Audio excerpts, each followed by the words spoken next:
Hey y'all, welcome back to my channel. It's Cherika Brown, of course, and we're on another episode of Cherika Be Talking, cause I be talking. And on today's episode, we're gonna talk about everything is done for an aesthetic. Now, I thought of this particular topic a while back, but I didn't know how I was going to present it. So I decided today that I'm just going to present from the heart and just give y'all some of my thoughts about this whole thing that's going on currently in our generation. And hopefully, y'all take something from this and y'all are able to improve your walks in life and make sure that you're doing things for you and you only. Now, the first thing that made me realize this particular trend going on with everything done for an aesthetic was I'm noticing a lot of convergence with religion in particular. So you have a lot of people that are coming to Christianity, a lot of people that are going to Islam, and a lot of people that are just jumping around trying to find themselves. And of course, this is no surprise to me, just like it's probably no surprise to you all, because we're living in an influencer world. Everyone is influenced and everyone is are influencers. So constantly people are feeding into information that they're finding online, which is nothing wrong with growing and finding yourself. Actually, that's a good thing to be able to find yourself. However, when I read comments on certain posts, because I'm a people watcher and I like to know why people are doing certain things or what's driving people to do certain things, I'm noticing a commonality in it all. And it's things just being done for an aesthetic. It's that simple. And I went on ahead because I mentioned it in my last video about everything being done for an aesthetic. And then I was recently on a female's pastor's page and I just noticed that she had pictures up with her and her husband. They were like on the beach in a swimsuit or whatever. And I was just thinking in my head, like, wow, I remember when I was younger, like being a pastor was just such a high calling and you're so ordained. And I was just talking about this with my friend, like people these days always are preaching. When pastors are preaching, they always mention, I'm not perfect, nobody's perfect. And to me, I feel like that's known already. We know that nobody's perfect. So when I hear a pastor who is constantly talking about nobody being perfect and how they're not perfect, I automatically, my mind it doesn't go to like my friend say, he be thinking like, this pastor is so relatable and I know what he's talking about, I feel him. But my mind goes to, are you holding yourself accountable behind closed doors? Because as a pastor, true, you're not perfect. I don't expect you to be perfect, and I don't like when people idolize preachers and pastors because even though they have a high calling on their life, they aren't God at the end of the day. They are sending out God's message and they are the voice for God on earth, but they are not God. So we shouldn't be thinking that they are just superhuman or something. We should know that they are human. So when a pastor is constantly talking about how they aren't perfect and we all fall short, it just makes me question their integrity because I know that we're all human and I just wonder, what are you doing behind closed doors? I hope you're holding yourself accountable. And I was just telling my friend the importance of even praying for your pastor or your bishop or whoever sound of the voice that you're under. It's important to really pray for those people because the spiritual warfare that they face and the temptation and everything is on a deeper and higher level sometimes because of the calling that they have on their life.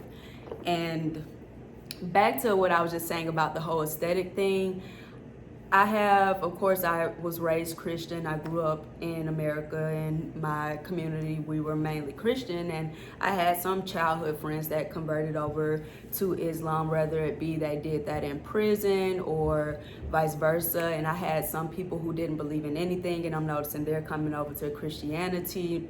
And the one thing that I'm seeing online, the commonality, whether it's someone going over to Islam or somebody coming over to Christianity, is that I don't feel the authenticity in it. And I know it's not up for me to judge. So by the way, while you're listening to my viewpoint on this particular topic, I'm by no way judging anybody. I'm just giving y'all something to think about and hold yourself accountable as I hold myself accountable so that we can make sure that we're walking our walk with God because of how we want to and for the right reasons and for our heart purpose. And the thing I'm seeing in comment is that whether it's, oh, I like the way y'all dress, or y'all don't do this, or y'all don't eat this, or y'all don't do that, or y'all don't do that. And then as opposed to it being, I truly believe in this faith and what this faith is doing, so I'm about to change my entire life and indulge in this faith that I want to believe in, I'm seeing it broadcast. It's like I'm going to put up a story and I'm going to tell y'all why I no longer post my face on my Instagram. I'm going to put up this story and I'm going to tell y'all why I wear my cross necklace in every video now. I'm going to put up this story and I'm going to tell you why you will no longer see my hair anymore.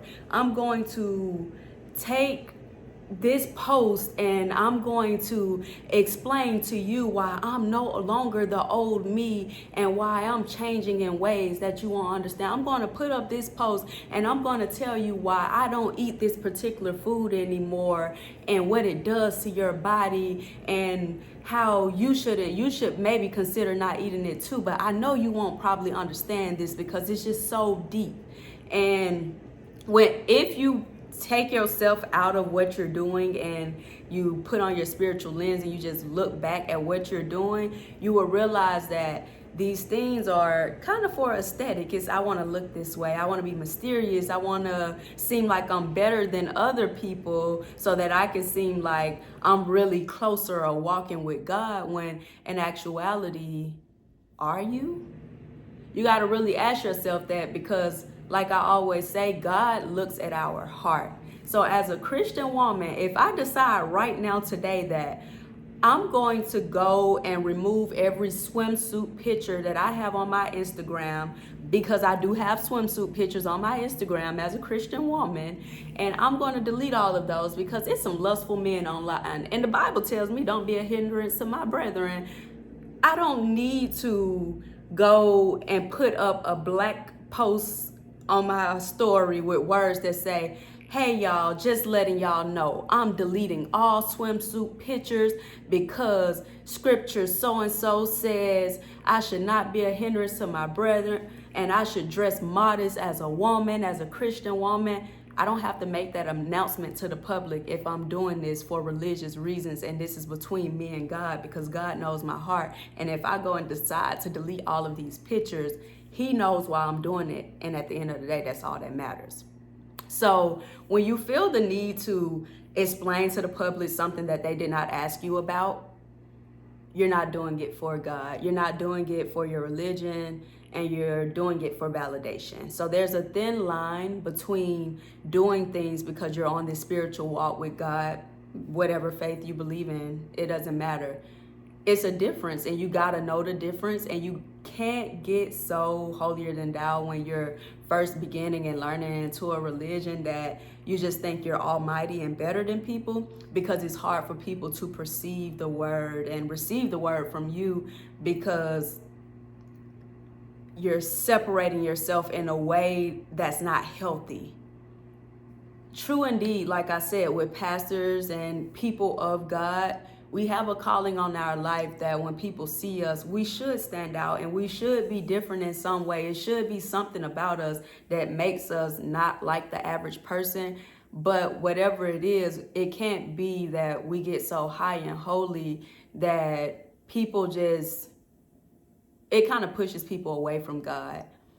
And when I say things are being done for aesthetic too, as I was saying, I was on the pastor's page and she had up the swimsuit pictures and stuff, and I just couldn't really fathom it because I couldn't picture my minister from when I was a child being online with her husband and like his shirt off, and you know, she in her one piece or whatever, but all of her skin is showing. And then as you slide, it's a little dump, and she's reading a book that's like, I forget the title of the book, but it wasn't the Bible. It was something like about growth and something, and it's just like everything was just aesthetically like set up with her sunglasses and her husband. And it's just like when you go through this particular pastor's page, everything looks like an aesthetic. And I get it, because part of social media is just how you're presenting yourself to the world, but I don't get it when you have a certain calling on your life and just in general when you're trying to change your life, because we're human. Nothing about us is perfect. We have different things about us that makes us unique. We're not this one type of person where our page has to look a certain way all throughout in order for us to be a person of God or whatever. And it's hard when I feel like people are leading people astray all because they're trying to keep up with the aesthetic.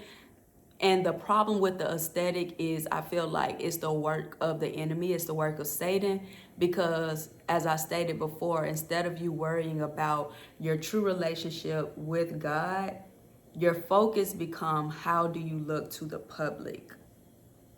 And when your focus becomes how you look to the public, it can go bad so quickly because instead of remembering I have a high calling on my life, so I shouldn't post this or I shouldn't post that, is let me post this and post that so I can look like everybody else and I can look cool even though I'm called to this high calling job that's supposed to separate me in a way, but I want to still look relatable and I want to look fashionable and I want to look sexy and I want to look cute and I want to look this and that because I want people to like me.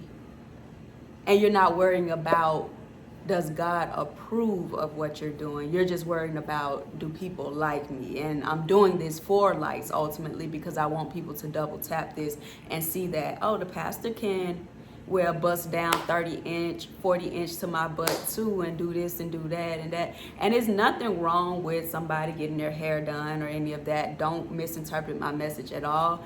But a lot of things are just for an aesthetic and a lot of things are not done out of genuine, godly, like reasons. And I know it's hard to see it when you're just trying to get into a faith or you're trying to figure your own faith out.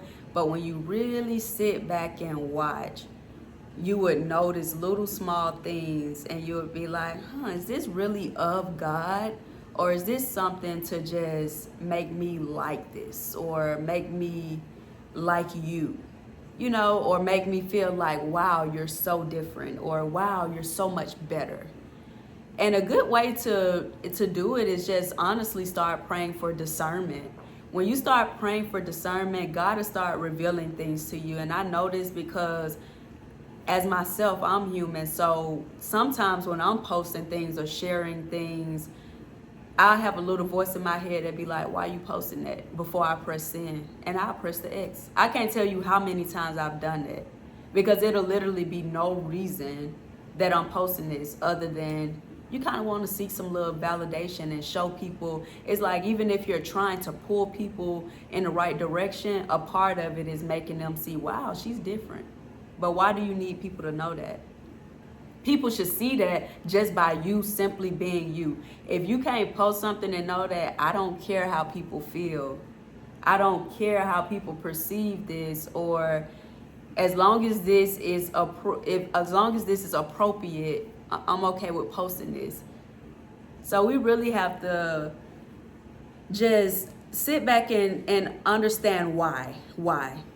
Just everything that you do, you have to question why. Question yourself. It's okay, question yourself sometimes. Why am I doing this? Why do I want to do this?